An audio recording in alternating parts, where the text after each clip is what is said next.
Hello বন্ধুরা, আজকে চলে এসেছি ভূতের রাজা দিলবর রেস্টুরেন্টে। এটা শ্রীরামপুরে অবস্থিত। ছোটোবেলায় আমার ফেভারিট মুভির মধ্যে অন্যতম ছিল গুপি গাইন বাঘা বাইন। এখনও আমার ফেভারিট গুপি গাইন বাঘা বাইন। এটি সত্যজিৎ রায়ের পরিচালিত মুভি। এই মুভিতে একটি জনপ্রিয় গান ছিল, যেটি হলো ভূতের রাজা দিলবর, জবর জবর তিন বর, যা চাই পড়তে খাইতে পারি এক নম্বর এক নম্বর। অনেক শুনেছিলাম এই ভূতের রাজা রেস্টুরেন্টের কথা। আজকে চলে এলাম শ্রীরামপুরের ভূতের রাজা রেস্টুরেন্টে খাবার খেতে। পুরো রেস্টুরেন্টটাই গুপি গাইন বাঘা বাইনের বিভিন্ন ছবি দিয়ে সাজানো।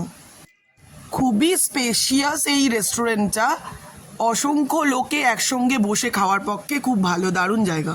সুন্দর কাঁসার বাটির ওপর এরকম কলা পাতা দিয়ে ফুড সার্ভ করা হয়েছিল, তাই দেখতে দারুণ লাগছিল। আমরা নিয়েছিলাম বাসন্তী পোলাও আর মাটন কষা। আমি, মা আর পরি এই তিনজনে গিয়েছিলাম খাবার খেতে। খাবারটা খুবই সুন্দর ছিল। মাটন কষাটা তো এত সুন্দর বলার মতো না। এই রেস্টুরেন্টে খুব সুন্দর একটা নিয়ম আছে, সেটি হচ্ছে খাবার শুরু করার আগে একে অপরের হাতে তালি দিয়ে খেতে হবে। সেই নিয়মটা বেশ দারুণ লাগলো আমার। সুন্দর খাবার খেতে খেতে আর রেস্টুরেন্টের এই সুন্দর অ্যাম্বিয়েন্সে কিছুক্ষণের জন্য যেন হারিয়ে গিয়েছিলাম।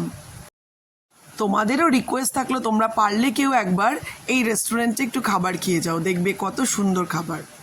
মনে হচ্ছিল এই সুন্দর গান শুনতে শুনতে, এই ফটো দেখতে দেখতে এখানেই বসে থাকি, কিন্তু সব কিছুরই তো শেষ আছে। তোমাদেরকে একটা রিকোয়েস্ট থাকলো, তোমাদের যদি আমার এই ভিডিওটা ভালো লাগে তাহলে অবশ্যই একটা লাইক